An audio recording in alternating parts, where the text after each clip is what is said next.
Hey guys, Dave from Nerdarchy. For nerds, by nerds, hang out with this nerd. Nerdarchy Ted. And welcome back to our Learn to Play D&D series. You're an adventurer, now you just need an adventuring party. I'm going to start this video by thanking our sponsor, Easy Roller Dice. Whether it's your first set of dice or your 1 millionth set of dice, Easy Roller Dice. You can find a special coupon code as well as a link to easyrollerdice.com/nerdarchy in the description below. Go get your Easy Roller Dice. All right, so we're going to continue with our intro to D&D, and today we're going to get into party composition and party roles. All right, so you've gone through our other videos. You've looked at what it takes to be an adventurer. What it takes to build your character, and you're ready to start adventuring. So now the next step is you're going to need a party to adventure with. So there's no section in the player's handbook on this one, so we're deviating from our norm. So you can't pull it out and turn the page.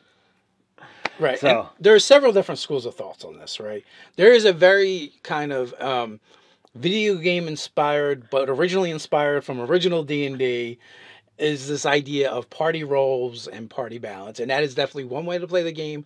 And I will say it's an easier way to play the game if you're new to the hobby.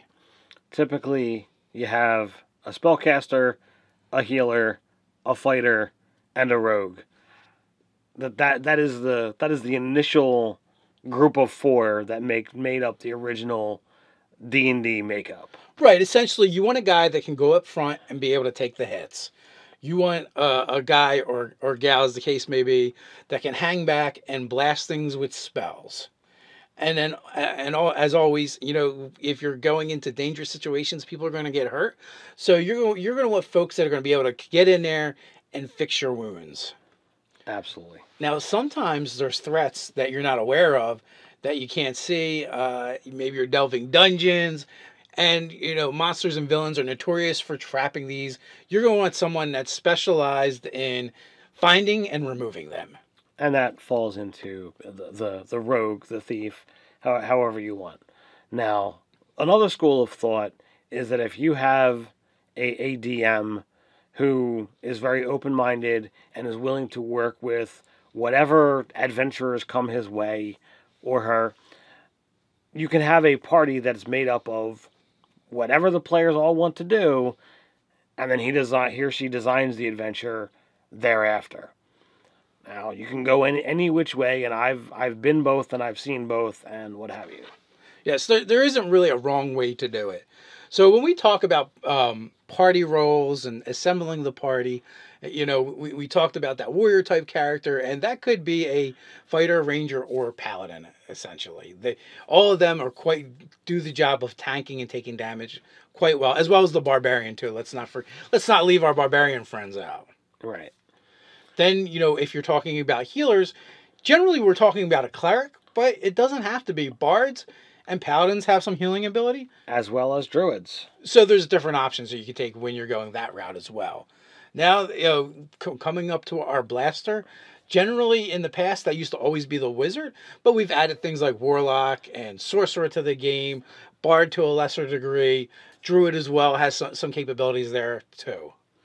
So you have to be careful. You don't want to put a character into more than one role if you are attempting to fill those slots. So you cannot have your druid, oh, well, we have a druid, so we have a healer and a blaster, so we're covered. Doesn't work that way. So the rogue fills an interesting niche because that is your character that is going to be skill heavy. Now, he's not the only skill heavy character in the game. He's just the most skill heavy. So he tends to work out pretty well. But, with certain background choices, you're going to get access to certain skills that would help in finding and removing traps, as well as, the ranger and the bard are also classes that get a lot of skills. So they could double and kind of take over what normally would have been the role of the rogue or expert burglar or trap finder in the past. So the criminal and the urchin are the only thing outside of being a rogue that's going to get you access to thieves' tools. So if you want to be one of those other things and you think that you're going to be coming up upon those type of things, you are going to make sure you want to grab those. And let's say an urchin bard or an urchin ranger isn't isn't all that hard to work with, and everything works with criminal. So That's true, true. On top of that, you'll probably need, a good perception and investigate skills. But, that being said, once you combine those all together, you kind of get the perfect replacement for the rogue character when it comes to finding and disarming traps, at any rate. So each of these things winds up being a piece of the puzzle that allows you to hopefully become a successful adventuring party. It allows you to deal with the threats for your level and make sure you have everything you need before you go into the dungeon. But of course, as we already stated, if you have a little more experienced DM or a more creative DM, they can work around these and pretty much make whatever your parties come up with work. And then there's also going off the idea that you have a smaller or larger party, right? In those cases, it may not be possible to fill the roles, and where earlier you said about you don't really want to double up with a character to multiple roles. But if you have a 3-man party, maybe you need to. Or, if you have, a 5 or 6-man party, then you can go the other way and you can kind of spread out a little bit and double up if you want to. Absolutely. Dealing with the lower end party, you have to change the tactics of what you're going to be going up against. Very often you're going to be outnumbered and you have to plan accordingly. Be aware of where the exits are. Don't be afraid to run away. Don't be afraid to say, okay, well, can we set an ambush? Can we use non-standard tactics for this encounter? When you're dealing with the over large parties, you want to make sure you're not overconfident, because the DM is aware of how big the party is. Therefore, the threats will need to be increased. The threats are going to be more challenging because it's bigger than that standard 4-person party. So when you're looking at these things, you have to say, okay, well, can we handle this? Can we not? Do we need to do something different?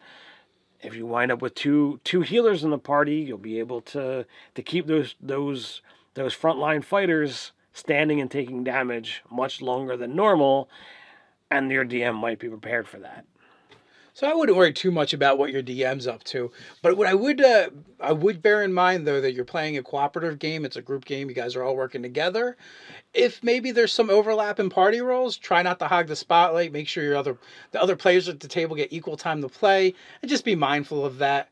So, but if you have any other questions about party composition and roles in an adventuring party, or if you really need them at all, we have a place for it. You can ask in the comments below. Either ourselves or one of our awesome fans will be happy to help you out. While you're at it, don't forget to like, share, and subscribe. Don't forget to jump down to the description and get that link to easyrollerdice.com/nerdarchy, and don't forget to use your coupon code. So until next time, stay nerdy.